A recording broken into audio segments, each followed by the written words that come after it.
Hi viewers, welcome to our channel. So friends, ఈరోజు వీడియోలో వచ్చేసి మరి టీజీ పీసెట్కి సంబంధించి మరి ఆన్లైన్లో అప్లికేషన్ ఏ విధంగా సబ్మిషన్ చేయాలనేది క్లియర్గా మీకు ఎక్స్ప్లెనేషన్ అయితే ఈరోజు వీడియోలో ఇస్తున్నాను. సో ఫ్రెండ్స్, మీరు మన ఛానల్ కన్నా సబ్స్క్రైబ్ చేసుకోకుండా వాచ్ చేస్తున్నట్లయితే తప్పకుండా సబ్స్క్రైబ్ చేసుకొని పక్కన ఉన్న గంట సింబల్ ట్యాప్ చేసి అందులో ఆల్ అనే ఆప్షన్ చూస్ చేసుకున్నట్లయితే నేను చేసే ప్రతి వీడియో నోటిఫికేషన్ రూపంలో మిస్ అవ్వకుండా మీరు ముందుగానే మీకు రీచ్ అవుతుంది. సో మీరు ఏ వీడియో మిస్ అవ్వకుండా చూడొచ్చు అనమాట. సో లైక్ అయితే కంపల్సరీ చేయండి, ఎందుకంటే ఈ ఇన్ఫర్మేషన్ ఎక్కువ మెంబర్స్కి రీచ్ అవ్వాలన్నా మీరు లైక్ చేస్తే రీచ్ అవుతుంది అనమాట. సో అంతకుమించి ఇంకేమీ మనకు రాదు. సో మీరు గుర్తుపెట్టుకోండి, మీకోసం నేను ఇంత టైం స్పెండ్ చేస్తున్నాను. సో మీరు కూడా నాకు అంతే ఆదరిస్తూ మన వీడియోస్ని ఎక్కువ వాచ్ చేస్తూ షేర్ చేస్తూ గాన ముందుకెళ్ళినట్లయితే సపోర్ట్ ఇచ్చినట్లయితే ఇంకా మరి ఇంట్రెస్ట్తో నేను మరిన్ని వీడియోస్ మీకు చేయడానికైతే ప్రయత్నం చేస్తాను. సో లేట్ చేయకుండా మనం టాపిక్లోకి వెళ్దాం. టాపిక్లోకి వెళ్ళబోయే ముందు సో ఇక్కడ క్లియర్గా స్కిప్ చేయకుండా చివరి వరకు అయితే మీరు చూడాలన్నమాట. సో స్టార్ట్ చేద్దాం. ఇక్కడ అప్లికేషన్ ఫీ అనేది ఫస్ట్ ఆఫ్ ఆల్ మనం పే చేయాలి. So complete information step by step మీకు క్లియర్గా ఇస్తాను. సో మీకు ఈ యొక్క వెబ్సైట్ లింక్ కూడా నేను కింద డిస్క్రిప్షన్లో ఇస్తాను. డైరెక్ట్ మీరు అక్కడ నుంచే వెళ్ళి ఆన్లైన్లో అప్లై చేసుకోండి. సో ఇక్కడ వచ్చేసి మీకు అప్లికేషన్ ఫీ పేమెంట్ అనేది మీరు చూడొచ్చు. సో అప్లికేషన్ ఫీ పేమెంట్ చేసిన తర్వాతనే ఫర్దర్గా మీరు అప్లికేషన్ ఫామ్ అనేది ఓపెన్ చేయడానికి అవకాశం వస్తుంది. లేదంటే మీరు ముందుకు వెళ్ళడానికి అయితే అవకాశం అయితే లేదు. సో అప్లికేషన్ ఫీ పేమెంట్ మీద మనం క్లిక్ చేయాలన్నమాట. సో నేను ఇక్కడ ప్రస్తుతానికి ఇప్పుడు మీకు ఏదైతే నేను చూపిస్తున్నానో సో ఈ స్పాట్లో మీరు క్లిక్ చేయండి. సో నేను ఈ ప్లేస్లో క్లిక్ చేస్తూ ఉన్నాను. క్లిక్ చేస్తే మీకు అప్లికేషన్ ఫీ పేమెంట్కి సంబంధించినటువంటి డీటెయిల్స్కి వెళ్తుంది. సో ఫస్ట్ ఆఫ్ ఆల్ మీకు ఈ విధంగా స్క్రీన్ అనేది ఓపెన్ అవుతుంది. సో ఇక్కడ ఒక నోట్ అయితే కంపల్సరీ వస్తుందండి, ఎందుకంటే ఇక్కడ మీరు ఈ యొక్క నోటిఫికేషన్ డీటెయిల్స్ని మీరు కంపల్సరీ స్టడీ చేశారా లేదా, ఇన్స్ట్రక్షన్ బుక్లెట్ అనేది స్టడీ చేశారా లేదా అని చెప్పేసి మీకు ఇక్కడ అంటే ఎలిజిబిలిటీ క్రైటీరియా గురించి స్టడీ చేయమని చెప్పేసి ఇక్కడ చెప్తా ఉందన్నమాట. ఇది ఎస్ అని చెప్పినట్లయితేనే, ఎస్ అని క్లిక్ చేసినట్లయితేనే ఫర్దర్గా మీరు ముందుకెళ్తారు, లేదంటే ముందుకు వెళ్ళడానికి అవకాశం లేదు. సో ఇక్కడ నో అని క్లిక్ చేస్తే బ్యాక్ వచ్చేస్తుంది అనమాట. ఎస్ అని క్లిక్ చేయండి. సో నేను ఎస్ ఆప్షన్ మీద క్లిక్ చేస్తూ ఉన్నాను. సో క్లిక్ చేస్తే మీకు స్క్రీన్లో ఇక్కడ బ్యాక్ సైడ్లో మీకు అంతా ఫ్రీగా స్టెప్ బై స్టెప్ అంతా ఫీ పేమెంట్ క్లియర్గా ఎక్స్ప్లెనేషన్ మీకు చేస్తూ వస్తాను. ఈ విధంగా స్క్రీన్ కనపడుతుంది మీకు. సో ఇక్కడ వచ్చేసి కొన్ని మరి ఇక్కడ ఆప్షన్స్ ఉన్నాయి కదా, qualifying exam all ticket number ఏదైతే ఉందో, అంటే మీ డిగ్రీ బీపీడీ మరి ఎవరైతే అప్లై చేస్తున్నారో వాళ్ళ డిగ్రీ ఆల్ టికెట్ నెంబరు, అది కూడా లేటెస్ట్ది చివరిది అనమాట. మీ సర్టిఫికేట్స్ లాస్ట్ ఏదైతే సెమిస్టర్ రాశారో అది. సో నెక్స్ట్ వచ్చేసి ఇక్కడ హాల్ టికెట్ నెంబర్ ఎంటర్ చేయాలి. సో తర్వాత వచ్చేసి క్యాండిడేట్స్ నేమ్, ఎవరైతే బీపీడీ యూజీడీ ఎవరైతే చేస్తున్నారో వాళ్ళు ఇంటర్మీడియట్ సంబంధించిన హాల్ టికెట్ నెంబరు ఇక్కడ ఎంటర్ చేయాలి. సో క్యాండిడేట్ నేమ్ అనేది ఇక్కడ ఈ బాక్స్లో మీరు టచ్ చేయగానే మీకు మరి కీబోర్డ్ అనేది ఓపెన్ అవుతుంది. నేను టచ్ చేసి చూస్తున్నాను చూడండి, ఈ బాక్స్లో టచ్ చేయగా మీకు కీబోర్డు ఓపెన్ అవుతుంది అనమాట. ఇక్కడ మీరు టైప్ చేయొచ్చు. సో నెక్స్ట్ వచ్చేసి మనకి కింద ఇక్కడ స్ట్రీమ్ అనేది అడిగారు, అంటే మీరు దేనికి అప్లై చేయాలనుకుంటున్నారు, అంటే బీపీఈడీకే లేదంటే డిపిఈడీకే. సో దీనిలో ఏదైతే అది మీరు ఆప్షన్ అనేది క్లిక్ చేయండి. సో బీపీఈడీ కావాలంటే బీపీఈడీ మీద మీరు టచ్ చేయండి, లేదు డిపిఈడీ కావాలంటే డిపిఈడీ మీద టచ్ చేయండి. అది టచ్ చేయగానే మీకు కింద ఒక నోట్ ఇస్తుంది, మరి గమనించారో లేదో ఇక్కడ చూడండి. సో ఇక్కడ for DPEd candidates have minimum age 16 years as on 1/7/2026. ఇది మీరు ఈ ఏజ్ కల్లా, అంటే ఈ డేట్ కల్లా 16 years కంప్లీట్ మినిమం ఉండాలన్నమాట. అబో ఎంతున్నా పర్వాలేదు, మ్యాక్సిమం లిమిట్ అనేది లేదు, మినిమం లిమిట్ అయితే కంపల్సరీ ఉంది అని చెప్పేసి నేను గత వీడియోలో ఎక్స్ప్లెయిన్ చేశాను. సో ఇది డిపిఈడీకి అయితే 16 years, మరి బీపీఈడీకి మీరు బీపీఈడీ మీద క్లిక్ చేయగానే ఆప్షన్ అయితే చేంజ్ అవుతుంది. ఒకసారి చూడండి. సో మీరు గమనించినారంటే ఇందాక మీకు 16 years చూసింటారు, ఇప్పుడు 19 years అయితే ఇక్కడ ఏజ్ అనేది మినిమం ఉంది. ఇక్కడ 1/7/2026 డేట్ కల్లా మీకు 19 years ఉండాలి. సో ఇది గమనించండి ఒకసారి. నెక్స్ట్ వచ్చేసి ఇక్కడ డేట్ ఆఫ్ బర్త్ అనేది ఇచ్చారు కదా, డేట్ ఆఫ్ బర్త్ అనేది ఎస్ఎస్సి మరి మార్క్స్ మెమో ప్రకారంగా మీరు డేట్ ఆఫ్ బర్త్ అనేది ఇక్కడ ఎంటర్ చేయవలసి ఉంటుంది. మీరు దీని మీద క్లిక్ చేయగానే మీకు క్యాలెండర్ అనేది ఓపెన్ అవుతుంది. మీరు చూడవచ్చు, ఇక్కడ కీబోర్డ్ వస్తుంది కదా, కీబోర్డ్ పైన మీకు క్యాలెండర్ కూడా ఉంది, మీరు చూడవచ్చు అనమాట. సో ఈ విధంగా స్క్రోల్ చేస్తే ఇక్కడ మీకు కనపడుతుంది. నేను కీబోర్డ్ తీసేసాను కదా, సో క్యాలెండర్ వచ్చింది. ఈ క్యాలెండర్లో మీరు ఇయర్ ఫస్ట్ చూస్ చేసుకోండి, తర్వాత మరి మంత్ అనేది చూస్ చేసుకోండి. ఇలాగ వస్తుంది అనమాట ఇయర్ మీద క్లిక్ చేస్తే. సో నెక్స్ట్ మంత్ మీద క్లిక్ చేస్తే కూడా ఇక్కడ మంతులు అనేది చూపిస్తుంది. ఇక్కడ ఈ మంత్స్ ఏదైతే చూస్ చేసుకుంటారో మీరు, తర్వాత డేట్ అనేది ఇక్కడ చూస్తుంది, డేట్ అనేది కూడా మీరు చూస్ చేసుకుంటే సరిపోతుంది అనమాట. సో ఈ విధంగా నేను ఇలా క్లిక్ చేయగానే ఇక్కడ మనకు 1/7/2027 అని వచ్చింది. అంటే ఆ క్యాలెండర్లో ఏదైతే చూస్ చేసుకుంటామో మీ డేట్ ఆఫ్ బర్త్ అనేది ఇక్కడ చూస్ చేసుకోవాలి. సో నెక్స్ట్ చూస్తే మీకు ఇక్కడ స్క్రోల్ చేస్తాను, మీకు క్లియర్గా ఎక్స్ప్లెయిన్ చేస్తాను. ఇక్కడ మీరు ఏమాత్రం స్కిప్ చేయకూడదు, స్కిప్ చేస్తే మీరు మధ్యలో బ్రేక్ అవుతుంది, తర్వాత సక్సెస్ఫుల్గా అప్లికేషన్ ఫిల్ చేయలేరు అనమాట. ఇక్కడ చూడండి, క్యాండిడేట్స్ స్టూడెంట్స్ మొబైల్ నెంబర్ ఏదైతే ఉందో అది మొబైల్ నెంబర్ మీరు ఓన్ మొబైల్ నెంబర్ వేయండి, ఇంటిది కాకుండా. ఓకేనా? ఫస్ట్ ఆఫ్ ఆల్ ఇక్కడ రిజిస్ట్రేషన్ మొబైల్ నెంబర్ ఏదైతే ఉందో అది కంపల్సరీ మీ దగ్గర వర్కింగ్లో ఉన్నది వేయండి. సో నెక్స్ట్ వచ్చేసి ఆల్టర్నేట్ మొబైల్ నెంబర్. సో ఇందులో వచ్చేసి మీరు సెల్ఫ్దైనా తీసుకోవచ్చు, ఇంకొక మొబైల్ నెంబర్ ఉంటే అంటే ఇంకొక సిమ్ కార్డు ఉంటే ఆ మొబైల్ నెంబర్ కూడా వేయచ్చు అనమాట. మీ సెల్ఫ్గా మీ దగ్గరే రెండు సిమ్స్ మెయింటైన్ చేస్తుంటే. నెక్స్ట్ వచ్చేసి ఇక్కడ ఫాదర్ది కానీ మీరు ఆప్షన్ ఇక్కడ mobile number alternate mobile number ఏదైతే అడిగారో అక్కడ ఫాదర్ది కానీ తీసుకోవచ్చు. నెక్స్ట్ వచ్చేసి మదర్ది కూడా మొబైల్ నెంబర్, ఫాదర్ది లేదంటే మదర్ది కూడా తీసుకోవచ్చు. నెక్స్ట్ రిలేటివ్స్ది కూడా తీసుకోవచ్చు, ఎందుకంటే ఫర్దర్ ఇన్ఫర్మేషన్ కోసం మీ కాంటాక్ట్ అవ్వడానికి కానీ ఆ ఇన్ఫర్మేషన్ కోసం అనమాట. ఆల్టర్నేట్ వర్క్ అవ్వకపోతే మెయిన్ మొబైల్ నెంబర్ ఇది అడుగుతారు. సో నెక్స్ట్ వచ్చేసి ఇక్కడ మెయిల్ ఐడి, ఈమెయిల్ ఐడి ఏదైతే ఉందో అది కూడా ఇక్కడ మీరు బాక్స్లో టిక్ చేయగానే మీకు ఈమెయిల్ ఐడి ఎంటర్ చేయడానికి మీకు కీబోర్డ్ ఓపెన్ అవుతుంది. మీరు అక్కడ టైప్ చేసేసి మీ ఈమెయిల్ ఐడి డీటెయిల్స్ అయితే ఇవ్వాలన్నమాట. నెక్స్ట్ కేటగిరీ దగ్గరికి వచ్చేస్తే కేటగిరీ ఇంపార్టెంట్ అనమాట. సో ఇక్కడ మీకు ప్రొసీడ్ అనే ఆప్షన్ రాదు. సో మీరు ఇక్కడ అన్ని ఫిల్ చేసినా కూడా మీకు ప్రొసీడ్ అనే ఆప్షన్ రాదు. కాకపోతే ఇక్కడ ఇవి మీరు ఏదైతే కేటగిరీ ఫిల్ చేస్తారో అప్పుడే మీకు ప్రొసీడ్ అనే ఆప్షన్ వస్తుందన్నమాట. సో నేను ఎక్స్ప్లెయిన్ చేసి చూపిస్తాను. సో నేను కొంచెం ముందుకు స్క్రోల్ చేస్తున్నాను చూడండి. సో ఇక్కడ కేటగిరీ వరకు వస్తే మీరు చూడండి. సో మనం ఇంతవరకు ఫిల్ చేసినటువంటి డీటెయిల్స్కి మనకి ఇక్కడ ఎక్కడ ప్రొసీడ్ అనే ఆప్షన్ కానీ సబ్మిట్ అనే ఆప్షన్ కానీ మనకి ఎనేబుల్ అయితే అవ్వలేదు. సో అన్ని డీటెయిల్స్ ఫిల్ చేసినా కూడా ఇక్కడ ఈమెయిల్ వరకు వచ్చినా కూడా మీకు ఆ ఆప్షన్ అనేది ఎనేబుల్ అయితే అవ్వదు. ఇప్పుడు కేటగిరీలో మీరు ఏదైతే క్లిక్ చేస్తారో అప్పుడు ఆప్షన్ అనేది ఎనేబుల్ అవుతుంది. సో నేను చూడండి మీ కేటగిరీలో మీరు ఓసీ కానీ మీరు గమనించండి, ఇక్కడ ఓసీ కానీ బీసీఏ కానీ బీసీబీ కానీ సబ్ క్యాస్ట్లు ఏవైతే బీసీలో సబ్ క్యాస్ట్లు ఏవైతే ఉన్నాయో బీసీసీ బీసీడీ బీసీఈ అట్లా ఇవి. తర్వాత ఎస్సీలో చూస్తే గ్రూప్ అంటే ఎస్సీలో గ్రూప్ 1 గ్రూప్ 2 అని క్యాడర్లు ఉన్నాయి కదా, గ్రూప్స్ ఉన్నాయి కదా, SC3 వరకు ఉన్నాయి. తర్వాత ఎస్టీ అనమాట. మీరు ఏదైతే క్యాస్ట్ కేటగిరీ అయితే అది చూజ్ చేసుకోండి. ఓకేనా?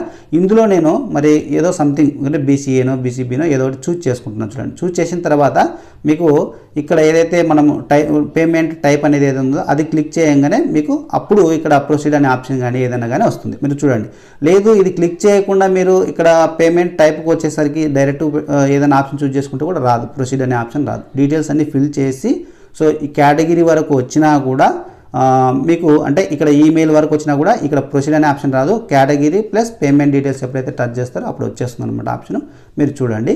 సో ఇక్కడ వచ్చేసి ఇప్పుడు ఇక్కడ నెట్ బ్యాంకింగ్ ద్వారా మీరు పే చేసుకోవచ్చు. ఇక్కడ పేమెంట్ వే అనేది టైప్ అనేది ఉంది చూడండి. ఈ పేమెంట్ టైప్లో క్రెడిట్ కానీ డెబిట్ కార్డు కానీ సో నెట్ బ్యాంకింగ్ ద్వారా అది కూడా అదర్స్ బ్యాంకింగ్ అంటే ఏదైనా ఉన్న నెట్ బ్యాంకింగ్లో ఇక్కడ చూపించినట్టు నెట్ బ్యాంకింగ్లో కొన్ని HDFC మరి ICICI SBI యాక్సిస్ ఇట్లా ఇచ్చారు కదా, అలా కాకుండా అదర్ బ్యాంక్స్ ఏమైనా ఉన్నా కూడా నెట్ బ్యాంకింగ్ ద్వారా మీరు పేమెంట్ చేసుకోవచ్చు. సో ఇప్పుడు నేను ఇక్కడ ఆప్షన్ వచ్చేసి నెట్ బ్యాంకింగ్ తీసుకుంటున్నాను చూడండి. నెట్ బ్యాంకింగ్ తీసుకున్నాగానే మీకు ఆప్షన్స్ మారాయి చూడవచ్చు మీరు లైవ్లో ఇక్కడ. సో మీరు చూడండి, మీకు యాక్సెప్ట్ చేయడానికి టర్మ్స్ అండ్ కండిషన్స్ యాక్సెప్ట్ చేయడానికి కూడా ఒక టిక్ బాక్స్ అనేది వచ్చింది. కేర్ఫుల్గా మీరు ఇది డీటెయిల్గా ఈ నోటిఫికేషన్ ఎలిజిబిలిటీ క్రైటీరియా మాత్రం మీరు తప్పకుండా ఇన్స్ట్రక్షన్ బుక్లెట్ అనేది దీనికి సంబంధించి రెస్పాన్సిబిలిటీ అనేది మీకే ఉంటుందన్నమాట. కరెక్ట్గా మీరు స్టడీ చేసి ఫిల్ చేసి మీరు ఇక్కడ మీరు ప్రొసీడ్ అవ్వండి అని చెప్పేసి చెప్తా ఉన్నారు. అంటే మీకు ఎలిజిబిలిటీ లేకపోతే ఎందుకు అనవసరంగా మీరు పేమెంట్ చేయడం అని చెప్పేసి ఇక్కడ ఒక డిక్లరేషన్ అనుకోండి. సో ఇది ఓకే అని మీరు ఇక్కడ టిక్ చేస్తే దీనికి యాక్సెప్ట్ చేస్తున్నట్టు మీరు రెస్పాన్సిబిలిటీగా మీరు టిక్ చేస్తే దీనికి సంబంధించి రెస్పాన్సిబిలిటీ మేము కాదు అన్నట్టు వాళ్ళు ఇచ్చారు. సో మీరు ఎలిజిబిలిటీ క్రైటీరియా చూసుకోకుండా ఫీ పేమెంట్ చేస్తే రీఫండ్ అయితే అవ్వదు అన్నట్టుగా మీకు ఫైనల్గా చెప్తా ఉన్నాను అనమాట. ఓకేనా?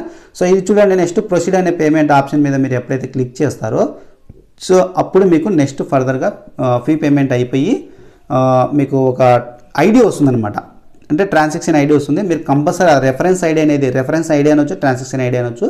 So fee payment reference ID maximum మీకు అది స్క్రీన్ షాట్ తీసుకోండి. స్క్రీన్ షాట్ అవ్వకపోతే తప్పకుండా నోట్ చేసుకోవాలి. ఎందుకంటే ఫర్దర్గా ముందుకు వెళ్ళడానికి అది ప్రతిసారి మీకు ఆ రెఫరెన్స్ ఐడి అనేది తప్పకుండా అడుగుతుంటుంది. అది యూజ్ అవుతుంది నెక్స్ట్ ఫర్దర్ ముందుకు వెళ్ళే సమయంలో.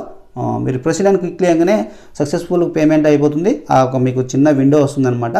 సక్సెస్ఫుల్ అయిన తర్వాత అక్కడ రెఫరెన్స్ ఐడి వస్తుంది. ఆ రెఫరెన్స్ ఐడి అనేది వెరీ ఇంపార్టెంట్. మీకు క్లియర్గా ఎక్స్ప్లెయిన్ చేస్తూ ఉన్నాను. ఒకవేళ ఇక్కడ నోట్ ఇచ్చారు మీరు గమనించవచ్చు. ఈ నోట్లో వచ్చేసి మీరు పేమెంట్ అనేది ఏమన్నా నెట్వర్క్ ప్రాబ్లం వల్లనో లేదంటే పేమెంట్ డిస్కనెక్ట్ అయింది అనుకోండి, అంటే అక్కడ మీకు పేమెంట్ మీ అకౌంట్లో కట్ అయ్యి పేమెంట్ అక్కడ మరి అయ్యిందో లేదో చెక్ చేసుకోవాలి స్టేటస్. ఎందుకంటే పేమెంట్ స్టేటస్లో చెక్ చేసుకోకుండా మీరు మళ్ళీ అప్లికేషన్ ఫామ్ ఫిల్ చేయడానికి వెళ్తే మీకు రెఫరెన్స్ ఐడి అనేది రాలేదు అంటే కంపల్సరీ మీకు పేమెంట్ అవ్వలేదని అర్థం. ఒకసారి వెళ్ళి స్టేటస్లో చెక్ చేసుకోండి. పేమెంట్ చెక్ చేసుకున్న తర్వాతనే మళ్ళీ ఒకవేళ స్టేటస్లో పేమెంట్ అవ్వకపోయింది అనుకోండి, మళ్ళీ మీరు ఫ్రెష్ పేమెంట్ చేయాలని చెప్పేసి ఇక్కడ ఇచ్చారనమాట. మీరు చూడొచ్చు ఫ్రెష్గా పేమెంట్ అనేది చేయాలని చెప్పేసి ఇచ్చారు. మళ్ళీ ఒకవేళ మీకు ఆల్రెడీ అమౌంట్ కట్ అయ్యింది, మీరు మళ్ళీ ఇక్కడ ఫ్రెష్ పేమెంట్ చేస్తున్నాం, మా అమౌంట్ ఎలాగా అని మీకు డౌట్ రావచ్చు. అది కూడా మీకు 5 వర్కింగ్ డేస్లో మీ అమౌంట్ రీఫండ్ అవుతుందన్నమాట. ఒకవేళ కట్ అయ్యి ఇక్కడ స్టేటస్లో మరి పేమెంట్ పే చేసినట్టు అవ్వక స్టేటస్ చూపించకపోతే మీకు రీఫండ్ అవుతుందని చెప్పి చెప్తున్నారు. ఇది గుర్తుపెట్టుకోండి.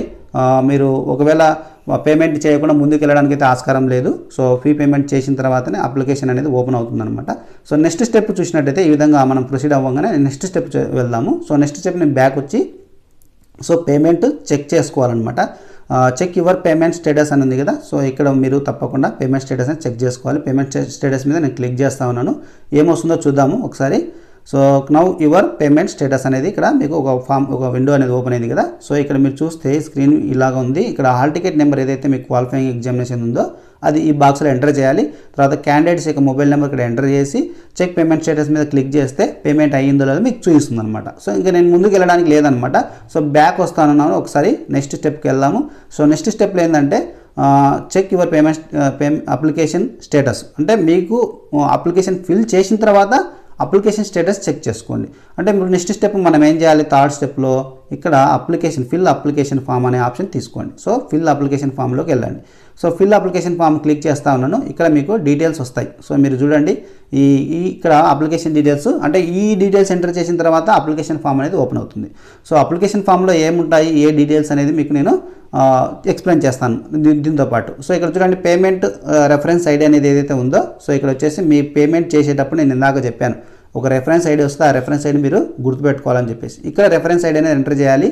సో పేమెంట్ అయిపోయిన తర్వాత ఒక రెఫరెన్స్ ఐడి వచ్చింటుంది, ఆ రెఫరెన్స్ ఐడి ఎంటర్ చేయండి. హాల్ టికెట్ నెంబర్ ఎంటర్ చేయండి క్వాలిఫైయింగ్ ఎగ్జామినేషన్ సంబంధించి. తర్వాత మొబైల్ నెంబర్ ఎంటర్ చేయండి. డేట్ ఆఫ్ బర్త్ ఎంటర్ చేయండి. తర్వాత ఇక్కడ క్లిక్ చేయగానే మీకు క్యాలెండర్ వస్తుందన్నమాట డేట్ ఆఫ్ బర్త్ సంబంధించి. ఇక్కడ మిగతా బాక్సులు క్లిక్ చేయగానే సో మీకు కీబోర్డ్ ఓపెన్ అవుతుంది. సో ఇక్కడ proceed to fill application form మీద క్లిక్ చేస్తే మీకు అప్లికేషన్ ఫామ్ ఓపెన్ అవుతుంది. అప్లికేషన్ ఫామ్ ఫిల్ చేసి మీరు సక్సెస్ఫుల్గా అక్కడ సబ్మిట్ చేసేసేయండి. సో అప్లికేషన్ ఫామ్ సబ్మిట్ చేసిన తర్వాత చెక్ యువర్ అప్లికేషన్ స్టేటస్ అనేది ఉంది కదా. సో ఇక్కడ మీరు ఏం చేయాలంటే చెక్ యువర్ అప్లికేషన్ స్టేటస్ మీద క్లిక్ చేసి సో అప్లికేషన్ స్టేటస్ చెక్ చేసుకోవాలి. అంటే మీరు చేసినటువంటి డీటెయిల్స్ కరెక్ట్ ఉన్నాయా లేదా అని చెక్ చేసుకోండి. సో ఇక్కడ చూడండి అప్లికేషన్ స్టేటస్ చెక్ చేసుకోనికి దాని మీద క్లిక్ చేస్తా ఉన్నాను నేను. క్లిక్ చేస్తే మీకు ఇలాగ డీటెయిల్స్ అడుగుతుంది. సో ప్రతిసారి డీటెయిల్స్ అనేది కంపల్సరీ ఇవ్వాల్సినటువంటి అవసరం ఉంటుందన్నమాట. సో ఇక్కడ నేను చెప్పాను పేమెంట్ రెఫరెన్స్ ఐడి అనేది ఇంపార్టెంట్ అని. సో పేమెంట్ చేసిన తర్వాత రెఫరెన్స్ ఐడి అనేది ఇక్కడ ఎంటర్ వస్తుంది. అది మనం గుర్తుపెట్టుకోవాలి. స్క్రీన్ షాట్ కూడా తీసుకోండి. సో ఇక్కడ ఎంటర్ చేయండి. ఇక్కడ examination hall ticket qualifying examination hall ticket ఏదైతే ఉందో నెంబర్ వేసేసేయండి. మొబైల్ నెంబర్ వేయండి. ఇక్కడ డేట్ ఆఫ్ బర్త్ ఎంటర్ చేసేయండి. ఇక్కడ నోట్ ఇచ్చారనమాట please enter latest hall ticket number. నేను ఆల్రెడీ కూడా చెప్పాను. సో మీకు ఏదైతే డిగ్రీ ఫైనల్గా ఏదైతే అయిపోయి ఉంటుందో so latest hall ticket number అయితే అది వేసేసేయండి. సో సెమిస్టర్ వైజ్గా ఉంటాయి కదా దాని గురించి చెప్తా ఉన్నాను అనమాట. ఇక్కడ చూడండి సబ్మిట్ అనే ఆప్షన్ మీద క్లిక్ చేయగానే మీ అప్లికేషన్ ఫామ్ మీరు ఏదైతే డీటెయిల్స్ ఎంటర్ చేశారో ఆ అప్లికేషన్ ఫామ్ మొత్తం ఓపెన్ అవుతుంది. ఒకసారి చెక్ చేసుకోవచ్చు అనమాట. సో ఒకవేళ తప్పుగా ఏమైనా చేసి ఉంటే సో మీకు కరెక్షన్ ఆప్షన్ అనేది ఉంటుంది. మళ్ళీ కరెక్షన్ చేసుకోవడానికి డేట్ అనేది ఉంటుంది. అందులో ఆ డేట్లోనే మీకు ఆల్రెడీ ఎవరైతే అప్లికేషన్ ఫామ్ సబ్మిట్ చేసి ఉంటారో వాళ్ళకు మాత్రమే చేంజ్ చేసుకోవడానికి అవకాశం ఉంటుంది. ఫ్రెష్గా ఎవరైనా అప్లై చేయాలనుకునే వాళ్ళకి అవకాశం ఉంటుంది. సో నెక్స్ట్ స్టెప్కి వెళ్దాము. సో నెక్స్ట్ ఫైనల్ స్టెప్ ఏంటంటే print your filled in application form. మీ అప్లికేషన్ ఫామ్ ఏదైతే ఉందో అప్లికేషన్ ఫామ్ ప్రింట్ తీసుకోవాలి. ఎందుకంటే ఫర్దర్ ఫ్యూచర్ ఎవిడెన్స్ కోసం కంపల్సరీ తీసుకోండి. దీని మీద క్లిక్ చేస్తే మీకు మరి డీటెయిల్స్ అడుగుతుందన్నమాట. సో ఈ డీటెయిల్స్ అనేది మీరు రెఫరెన్స్ మరి ఇక్కడ రిజిస్ట్రేషన్ నెంబర్ ఏదైతే ఉంటుందో ఆ నెంబర్ ఇక్కడ ఎంటర్ చేయండి. So next candidate mobile number ఏదైతే ఉంటుందో అది వేసేయండి. సో ఇది డేట్ ఆఫ్ బర్త్ అనేది మీరు ఎంటర్ చేసేసేయండి. తర్వాత గెట్ అప్లికేషన్ డీటెయిల్స్ మీద క్లిక్ చేసినట్టయితే మీ డీటెయిల్స్ అన్ని ఓపెన్ అవుతాయి. అక్కడ ప్రింట్ ఆప్షన్ కూడా ఉంటుంది, ప్రింట్ తీసుకోండి. ఎందుకంటే గైడ్ కూడా ఇక్కడ ఇంకా అవైలబుల్ లేదు. అంటే ఇక్కడ యూజర్ గైడ్ కూడా ఇచ్చేవాళ్ళు ఇంతకుముందు. ఇక్కడ ఆప్షన్లో యూజర్ గైడ్ ఉంది కానీ ఇంకా అవైలబుల్లో పెట్టలేదన్నమాట. నేను చెక్ చేశాను ఆల్రెడీ. ఎందుకంటే యూజర్ గైడ్లో ఇంకా క్లియర్ డీటెయిల్స్ వస్తాయన్నమాట. సో ఇక్కడ మీకు నేను క్లియర్గా ఎక్స్ప్లెయిన్ చేశాను, మీకు అర్థమైంది అనుకుంటున్నాను. సో ఈ రిజిస్ట్రేషన్ నెంబర్ అనేది మీరు అప్లికేషన్ ఫామ్ ఫిల్ చేయగానే మీకు ఒక నెంబర్ రావచ్చు. ఆ నెంబర్ని మీరు కంపల్సరీ స్క్రీన్ షాట్ తీసుకోండి. ఫర్దర్ ఏదైనా కానీ ఇక్కడ మీకు సక్సెస్ఫుల్ అవ్వగానే మీరు ఒక స్క్రీన్ షాట్ తీసుకోండి. అందులో ఉన్న నెంబర్స్ అనేది మీకు యూస్ఫుల్గా ఉంటాయి. అవసరం లేకుంటే కూడా నో ప్రాబ్లం, మనకి ఏమైతే ఇబ్బంది ఉండదు. ఎందుకంటే అవసరమైతే మీకు ఇబ్బంది పడాల్సినటువంటి అవసరం ఉంటుంది కాబట్టి. సో ఇది క్లియర్గా మీకు ఎక్స్ప్లెయిన్ చేశాను. సో బ్యాక్ వెళ్తున్నాను. సో ఇది కంప్లీట్గా ఫైనల్గా మీరు అప్లై చేసినట్టు ఆన్లైన్లో. సో ఇది మీకు క్లియర్ అర్థమైందని అనుకుంటున్నాను. సో ఇందులో ఏమైనా మిస్టేక్ చేస్తే కూడా కరెక్షన్ ఆప్షన్ ఉంటుంది. దానికి ఆ డేట్ వచ్చినప్పుడు నేను మళ్ళీ మీకు ఎక్స్ప్లెయిన్ చేస్తాను. మీకు డేట్స్ ఇంపార్టెంట్ డేట్స్లో కూడా మీకు ఎక్స్ప్లెయిన్ చేశాను అనమాట. మీకు అర్థమైంది అనుకుంటున్నాను. సో ఇవి కంప్లీట్ ఇన్ఫర్మేషన్. ఇంకా ఫర్దర్ ఫ్యూచర్లో మీకు యూస్ఫుల్ ఇన్ఫర్మేషన్ ఇవ్వడానికి అయితే నేను ప్రయత్నం చేస్తూ ఉంటాను. మీరు కూడా మన ఛానల్ రెగ్యులర్ అయితే ఫాలో అవుతారని ఎక్స్పెక్ట్ చేస్తా ఉన్నాను.